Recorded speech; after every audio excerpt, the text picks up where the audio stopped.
the problem or the challenge that we're trying to address. We have approximately 25,000 students. Just last year, 9,441 students were suspended. When we counted the number of days of instruction that the youngsters lost, we had 48,000 days that they missed. 703 students dropped out completely. They left the system. We expelled 493 students. Those are students we removed from the system for one reason or another. We went back 4 years ago, back in 2007 and 2008, and we counted the number of students we had in ninth grade. Last year, we counted to see how many of those youngsters held a diploma in their hands after 4 years. We had 44.6%. Bibb County ranks 155th out of 164 school districts. Over a week ago, the state came with a list of 78 schools that they considered to be the lowest performing schools in the state. 78 schools that are the lowest performing schools in the state. We have 10 of those schools in Bibb County. 10 out of the 78 lowest performing schools. We have about 20,000 students in the county who are under the care of DFACS. We have between 500 to 1,000 students. I mean, it moves back and forth with a homeless label. About 1,000 students who are not living with who are living with someone who's not their biological parent. 1,111 youngsters who have at least one parent incarcerated, and 78% of our students are on free and reduced lunch, are identified as youngsters who are living in poverty. And so that is the challenge that we must address. And we know the things that we've done that got us to where we're today.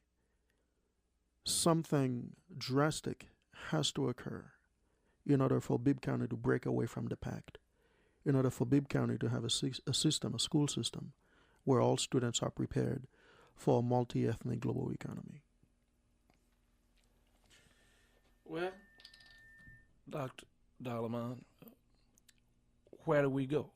I mean, when you talk about your strategic plan, it's called the miracle. What is so difficult for folks to understand? I understand you, in your proposal you had talked about Mandarin Chinese in Hall County, and in Hall County they deal with chickens and chicken houses, and a lot of the workers up there are Spanish-speaking people who are migrant workers, and they're in the public schools. They know Spanish, they know Mandarin Chinese, and they learning English too. That's true. They are going to be ahead of folks who only speak one language. Absolutely. Yet we are talking about a rural county. We're not talking about a urban county. We're talking about a rural county where chicken farming is the main source. Correct. I think we are missing the boat somehow to get off on a conversation about Mandarin Chinese being offered in our school system when we got YKK and we've got the cherry blossom, and that particular tree came from Japan. I mean, it seems as though we need to think about global rather than just right here in Macon, even though math, reading, adding, subtracting are the main things I think folks use, but I think to have a wholesome environment or development, you have to do something else besides what you've been doing. You're absolutely right. The economy has changed. We have to prepare students to compete globally not just with our neighboring counties. Our youngsters must be prepared to compete with students in China, India, Singapore, France, Germany. I mean, they must be prepared to compete with students from all over the world. The reason why Mandarin Chinese was selected uh, had to do with number one, in 4 years, China will be the largest economy. The city of Chicago has been able to generate millions of dollars in revenue because back in 2006, they had the foresight to incorporate Mandarin Chinese in the public school systems in Chicago. And as a result of that effort, that was spearheaded by Mayor Daley, the city of Chicago has been able to generate millions of dollars of revenues because businesses are migrating to Chicago. Companies that are doing business with China are migrating to Chicago, and so we must prepare students to compete globally, not just with our neighboring counties. But let me take it one step further, and I want to touch on a couple of things. There are usually four main reasons that you hear as to why students struggle in schools. You usually hear poverty, mobility, students who move from one place to another, parents, and discipline. The Macon Miracle contains action steps to minimize, for example, the negative impact that poverty has on education. One example, for example, let's take mobility, which is directly connected with poverty. 78% of our students are on free and reduced lunch. 78% of our students are living in poverty. And the transiency rate is 35%. So 35% of our students move at least once a year. Now, we know that mobility is a problem, and we know that if a child moves once, there's a likelihood that that youngster will fall one grade level behind in academic. So why not have a system that minimizes the negative impact of mobility? And by having school of choice, where students can choose schools based on their interests, even if those youngsters move 3, 4, 5 times in 1 year, they get to keep their school. And as a result, we can minimize the negative impact of mobility and the negative impact that poverty has on a youngster's learning. Another component we hear a lot has to do with parental involvement. We have 12 action steps in the Macon Miracle Plan that addresses parents, parent training, and other components that has to do with parents. Discipline is another thing we hear about a lot. We also have many action steps to address discipline.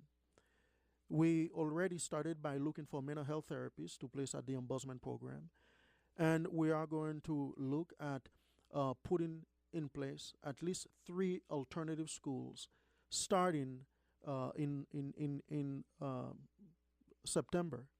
The other thing we know about discipline, there's a study that came out by the U.S. Department of Education that says one of the issues around discipline is that 25% of the discipline problem that we're experiencing in schools have to do with the fact that students who have mental health problems are going with their issues unmet. And so we propose in the Macon Miracle to increase the number of mental health social workers and hire mental health therapists so we can work with our students to address their unmet mental health needs. There's also a very large component of discipline problem that has to do with academics. When students cannot do the work, they'll misbehave. another piece that has to do with the discipline is school culture. Um, when you have schools where students find themselves in an environment where there is not a sense of belonging, they will misbehave. Perfect example as it relates to discipline is that you can easily solve your discipline problem as a principal. 80%, and this is based on actual research, that 80% of students have absolutely no discipline problem. They're average students who just want to go to school and do their best and learn and move on. 15 to 17% of your students will engage into some type of negative behavior once in a while. And 3 to 5% of your students are the hardcore problems. So if you have a school with 500 students, you know you have 25 frequent flyers. You identify those students and you create a specific program of how to address the needs of those youngsters. When I used to be a building administrator, I used to have a system in place where before those youngsters go to class, they used to come and sit down and meet with a counselor. Sometime during the day, I used to pull those very group of students and have the counselor sit down and work with them again. And before they go home, again, they used to follow up with the counselor to receive additional help. And so it's not all on the students and their parents. There are many things that we can do as a school system which we're currently not doing. And sadly, the students are paying the consequence. So what you're saying is basically when I was in school and there were students who didn't do good, I always created problems. There were students who didn't come to school. So basically we have the same thing. So the question is, do we see about those kids or we just leave them out there to fend for themselves? And at some point in time, the fending becomes so bad that they end up in our penal system. Well, the bottom line is we either pay to take care of our youngsters today so they can become productive and dependable citizens, or we'll pay for them for the rest of their lives, where they will be in the penitentiary system as you described, and they will become a burden to society once they reach that stage. I rather use a proactive approach.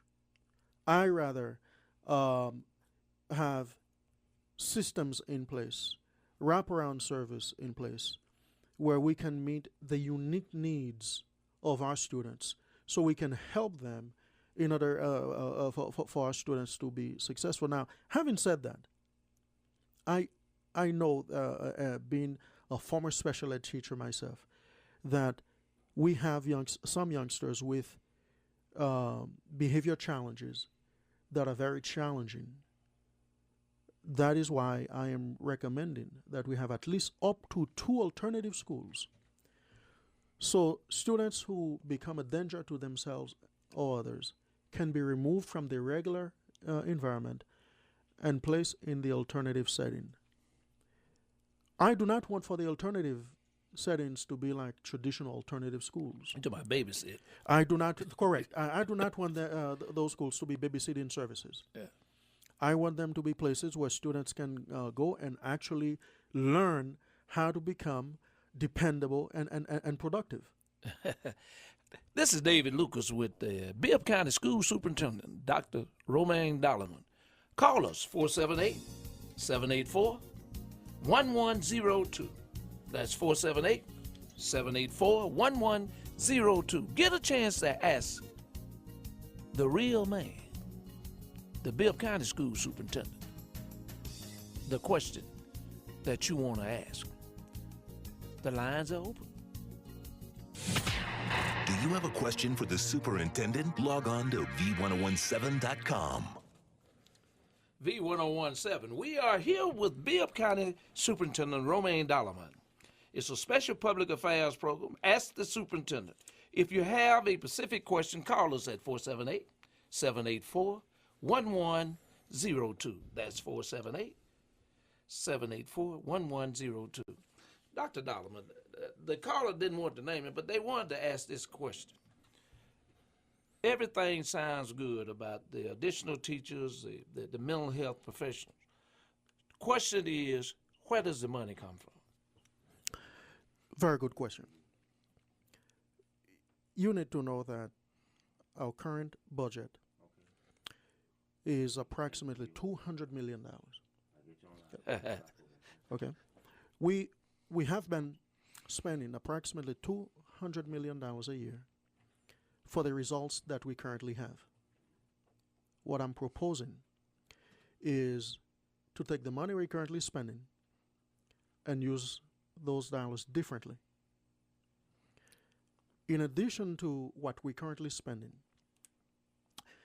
what I've said from the very beginning is that it will cost the district somewhere between 7 to 9 million extra. Not next year. That's what we're going to spend over time. And what I also said is this: if we don't have the funds to implement a certain initiative, we'll simply have to forego that initiative. Every year, we're going to do it again in a couple of months. We take the budget to the board in May for the board to approve.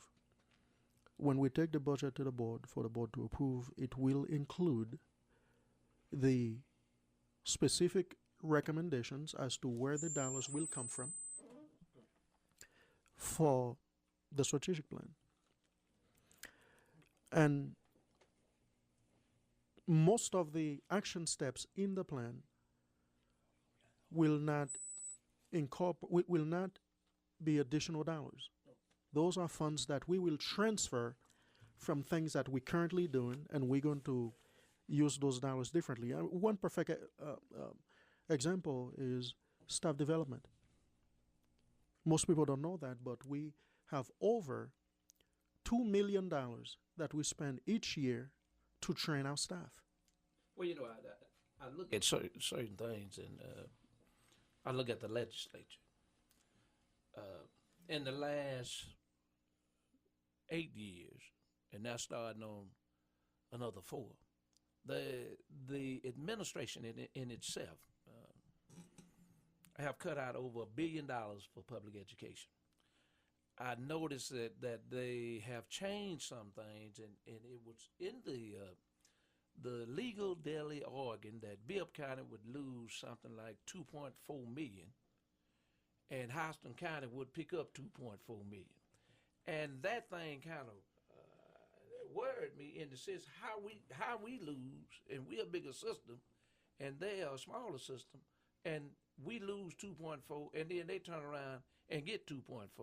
I mean, it's something doesn't sound right, it doesn't look right, and then again, it kind of smells. Well, they got that through the state's formula. And basically, according to the formula, Bibb ranks, I believe, 76 when it comes to poverty. Mm-hmm. And Houston County ranks 130th. And so When it comes to poverty. when it comes to poverty. Okay. Now, I cannot explain to you how the formula works. Well, I know how it works. What they do is, if you got some trees and stuff, you don't get taxed the full amount on the property until you take it to go to harvest it. But well, we don't have a whole lot of trees. We got companies, and we put up money here. We had the e-loss and those kind of things. But it seems as though rural Georgia, and I'm for kids in rural communities getting education, but it seems as though in the urban areas where you can pick up money, sales tax money, because you build malls and those kind of things, you create shopping centers, that you pick up the money, so therefore, because you spend the money to bring those things here, that you get penalized for doing it. I think we have another call on the line. Carla, are you there? Yes, I'm here. What's your question, Carla? Okay, I have a couple questions. One is about the division of the grade levels. Uh-huh. I like pretty much everything that I've heard so far and that I've read, but I am unsure as to the the detailed purpose for the division of the grade levels, the way they were supposed to be divided, and also. Speaking of poverty, I wanted to find out if Mr. Dollarman could address the issue in Macon, Bibb County with teen pregnancies, and how is that going to be addressed, if it's addressed in the plan at all? Well, you calling the right show because we got the real superintendent here. Dr. Dollarman, did you hear that? Well, thank you, David. In terms of the grade configuration, what I originally proposed was to break down the schools by having pre-K to third grade and fourth to seventh, 8 to 12. The configuration that we originally proposed, which we're not doing, by the way, what we decided to do was to pull together a committee in 2 years to study the impact the proposed grade configuration would have on Bibb County before we move forward. However, the pre-K through third grade, 4 to 7, 8 to 12, is better aligned with early childhood development. We were going to have a very intense and focused effort on literacy and numeracy in order to ensure that each and every child is proficient in English, math, and reading by the end of third grade. One of the main reasons why we must get our students right before the end of third grade is because of what the statistics say. Currently, in California, they build prison beds based on the number of students who are not proficient in reading by the end of third grade. And as a result, we need to have a system where we can be proactive and have prevention services in place so we can ensure that our students are proficient by third grade in order to prevent a disproportionate number of students to be qualified for special education services, which is extremely costly. And a lot of the problems that we're dealing with now in terms of discipline and lack of interest in education and so on and so forth, a lot of the problem we're dealing with has to do with students who didn't cut it by third grade, who lost interest, who are now hopeless. I do not know a single youngster who enters kindergarten who didn't want to please his or her teacher, who didn't want to be the best there is. Somehow something happened before they reach fourth to fifth grade, where many of them seem to lose hope and interest in education. And that is something we can address by changing how we currently do in business. And in terms of teen pregnancy, we plan on having alternative education sites to be places where we can work with pregnant girls as well as the fathers of those babies. I understand we used to have a program like that in Bibb County. Teen pregnancy program that was in a collaboration with the Department of Family and Children's Services. Yeah. And what they we were pretty want good. to do. They had the doctors there, and they also had a nursery there for the young ladies to come to school and stay in school, and the kids were in the nursery. I think we have another caller. Caller, are you there? Hey, hello? Hey, how you doing? Hi, I'm fine. My question, I was listening to your program, and I know Dr. Dollarman had mentioned about parent involvement, that there needs to be more parent involvement, I think, in the schools. And I was just wondering what his feelings were, or if he had any particular about the PTA involvement in the schools with that particular program of PTA, because I know that they tend to have a lot of parent workshops that are available through their programs, and I didn't know if he was aware that if the schools are PTAs rather than some of the other parent groups, that there are basically free programs that could help some of the parents. Okay, let's get Dr. Dollarman to answer that. You're talking about the Parent Teachers Association. Yes. Oh, yeah, okay. We do have PTA programs at most of our schools, and we also have parent council groups at some of our schools as well. However, let me say that as a former administrator, I experienced this, where we would invite parents to come for PTA meetings, and a handful of parents show up. And we tried everything you can imagine to communicate with the parents. A very handful of parents used to come each time. And this is what we did differently at one point, and it was something we just came up with by accident. Well, thank you, caller, for that call. This is V101.7. It's Ask the Superintendent with Bibb County School Superintendent Romaine Dollarman. This is a special. Do you have a question for the superintendent? Call 478-784-1102. That's 478-784-1102. It's your opportunity to ask the superintendent. Superintendent, a special public affairs program on V101.7. School Superintendent Dr. Romaine Dollarman. Caller, are you there? Yes, I am. How you doing today? Good. How are you? I'm trying to exist. We're asking the superintendent about this miracle plan. What's your question?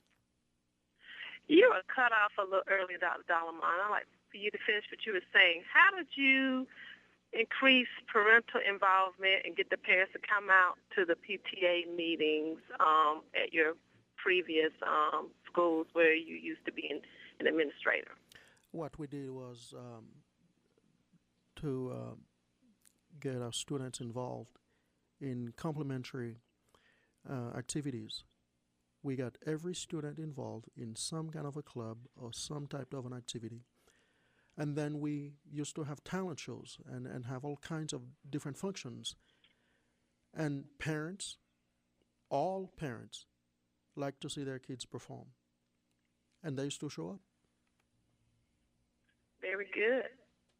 That's all we did. It was nothing magical. Is there another question? Also,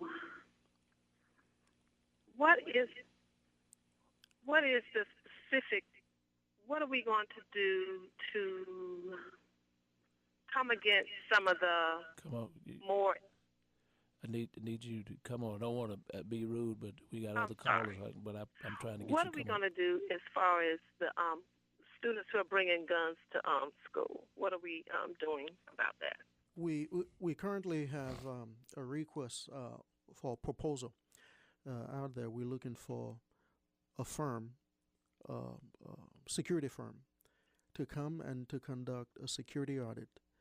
We want for experts to come and look at our campuses, study our data, interview staff, interview principals, interview parents, interview students, and give us a set of recommendations that we can implement next year.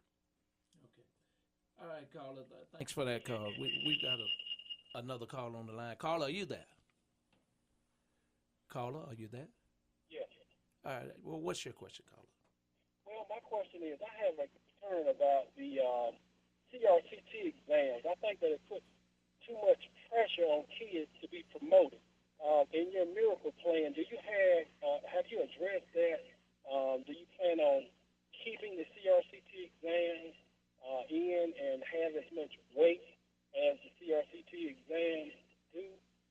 Currently, the way that I understand it is, no matter what the grades these children are making in class, if they don't pass these exams, then they don't go to the next grade. They're retained. And I think it's putting a lot of pressure on a lot of kids. How do you feel about that? The CRCT exam is not a local exam.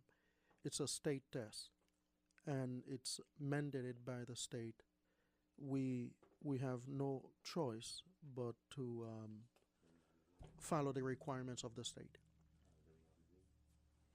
You know, the state has always been involved in education. I mean, they just passed a charter school bill in the Senate. Correct. And I don't know all the details, but I'm trying to see how it's going to get funded. You know, you've cut education in this state by $1 billion, and yet you talk about there ought to be an alternative, but you've cut in public education where the majority of the kids are going to go to school. And I think it's a travesty when you do that. But yet you can turn around and give a Delta Airlines a $30 million tax break, when they have over $4 billion in reserve, and they bought another airline, and they're making money. Not only are they making money, they gave two executives $14 million a piece, and then took $350 million and spread it out among their employees for having a good year. And then the state turns around and gives them a $30 million tax break, and they got about $4 billion in reserve, and we don't have $1 billion? Something wrong with that. Hush, hush. Do we have another caller? Caller. Yes. I have a question about the bus drivers. Uh-huh. When do you think you can meet with them and discuss their concerns? Because without them, this making miracles can't happen. And if you're going to implement all these plans, do we get raises or more work hours?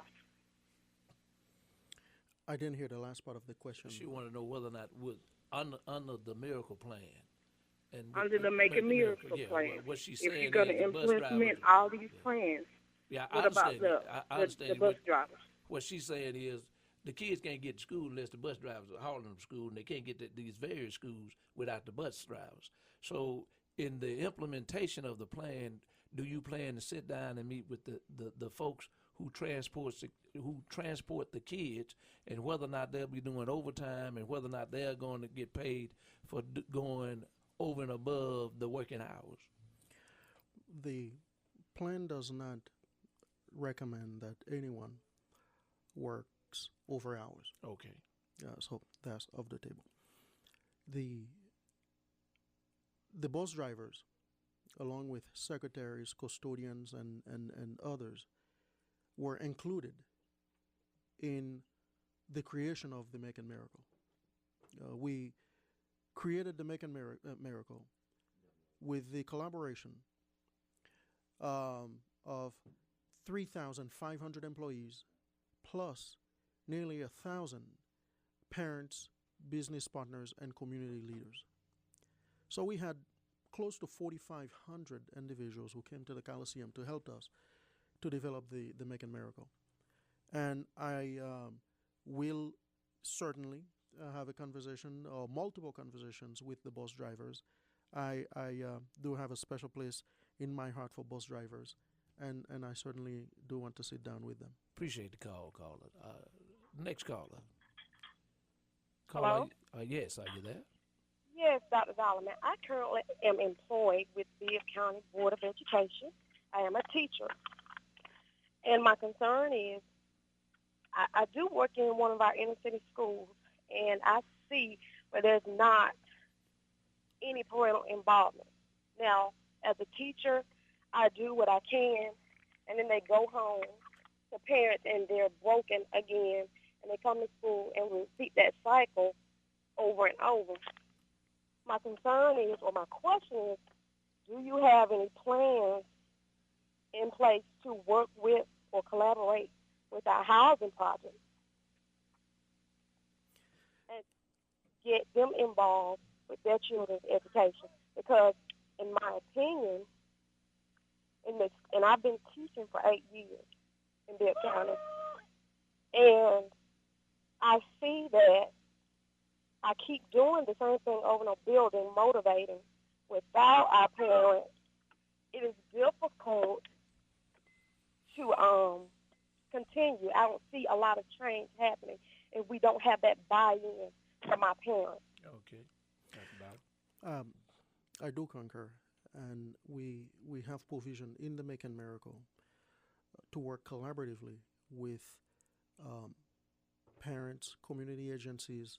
In fact, we met with the city and housing authority and different folks. We also are looking at increasing the current level of volunteers as well as mentors, so we can have individuals who will work with our students as well as providing them with mentorship. We are currently working with a group of ministers to build dormitories where some of the ministers would like to take this project on themselves. They would like to raise the money to build dormitory style houses so our students can have a safe place where they can stay in the evening and also have individuals who can help them, who can mentor them, and who can give them the assistance that they need. Thank you for that question, caller. The next caller, are you there? Hello? Yes. Yeah. Hey, earlier on, y'all were talking about the situation there with the Mandarin Chinese, and Yeah. you mentioned YKK. Why Yeah. is Mandarin Chinese being pushed when YKK is a Japanese company? The other question I wanted to ask was, with the athletic fields in this school system are in the worst shape of any school system in this area, and why is there not being a bigger emphasis put on athletics to keep these kids busy after school so they don't go out in the streets and shoot each other?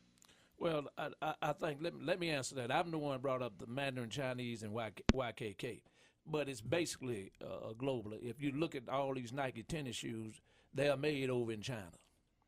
They are made over in China. I mean, I order some things now. They're made in China. It seems as though the Chinese have taken what we used to do in America and do it very well and taking it to another level. And we've been out policing the world while everybody else is making money. But let me get that question to the superintendent, Dr. Dollarmine. Well, you talked about the athletic field. I'm the one who brought up about the Mandarin. In terms of the athletic fields, for the past 2 or 3 board meetings, we've been updating the board of work that we're currently doing on our athletic fields. We're currently updating our athletic fields, and we are going to make sure that our fields are in top shape, and we still have some more work to do. However, we already started to work on our fields. Well, you know, one was built in Bibb County, now West Side, and they had a booster club that started out, but the county commissioner signed a note at the bank, and then the booster club failed to pay for it, and then Bibb County had to pick up the tab. And that was not a stadium that was proposed to be built by the Board of Education. A booster club did it. Thank you. Do we have another caller? Well, we don't have callers. Remember now, you can reach us at 478-784-1102. Doc, I guess I want to ask you something because I've heard the other pundits on the radio talk about it. What about this Pacific plan? The guy with the company out of California. There was a joke made about it this morning dealing with the incident down at Central City Park, dealing with the cherry blossom that had nothing to do with education, but a joke was made about it. But let's talk about what you're trying to do as far as bringing everybody on a board, and I would assume to stop some of the negativity about a certain group of folks within the school system. Well, David, let me say that it is sad, a shame, and I'm very disappointed to see how this conversation has unfolded. Back in the 60s, 50s, 60s, we used to have a major gap in this country with girls and boys, girls versus boys. We used to say that girls couldn't take math and science classes. We, in fact, said they couldn't, in those days, play a full court of basketball. We said they couldn't even dribble the ball 3 times in a row because they didn't have the mental capacity to do so. We were able to change the direction that we were heading as a nation, not by blaming the girls' parents, not by blaming poverty. We were able to change the way we used to treat girls by learning more about girls and gender, and by talking more about gender. And as a result, last week on CNN, there was a report that we currently have more girls graduating colleges and universities and coming with some of the top degrees than we have boys. So what you're saying is we got to start the conversation, and now's the time to start it. Well, it is inconceivable that we have a disproportionate number of students who are failing, who are in every single negative category you can imagine, and we refuse to talk about those students. Doc, I understand it. We got another call on. I wish we had a 2-hour program. Caller, are you there? Yes. Hello. Can you hear me? Yes, I can hear you. Hi. Dr. Dalaman. I have a question or concern regarding the extended school hours. I really liked that part of the plan and was a little disappointed when it was made optional. My question is, now that it is optional for students to participate in the extended school hours, from a logistics standpoint, with going back to the school bus drivers, from a logistics standpoint, how is that going to work when some kids parents may opt out? How will it work as far as transportation? I agree with you. It's a good point. I was disappointed as well. However, I do understand what the concerns were. Let me say that what we're proposing is something we're currently doing in 15 elementary schools and 5 high schools. We currently have extended day, and it is currently optional at those schools. It's something we're currently doing, again, with 15 elementary schools and 5 of our SIG high schools. Transportation, in fact, or in the original plan, it was going to be a lot easier for transportation to manage. What we currently have is a transportation nightmare, and that's one of the things we were trying to avoid. Caller, you there?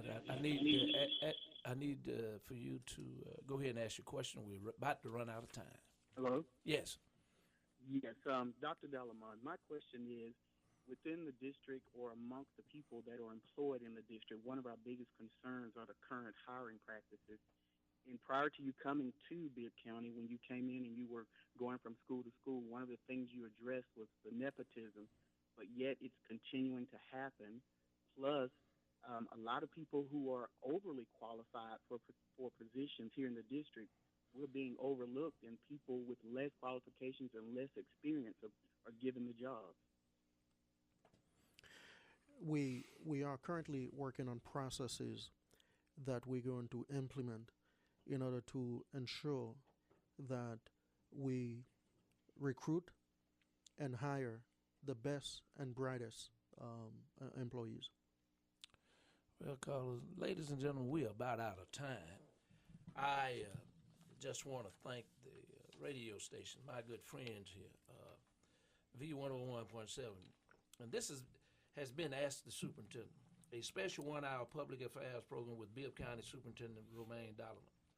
Mr. Dalaman, thank you for taking the time to come in. We appreciate it. We also want to thank Clear Channel Radio, Thomas Bako, Michael McGuire, and our producer, Dirty. I'm David Lucas. I thank you for joining us, but remember, you need to listen in every Tuesday and Thursday. The Lucas Report.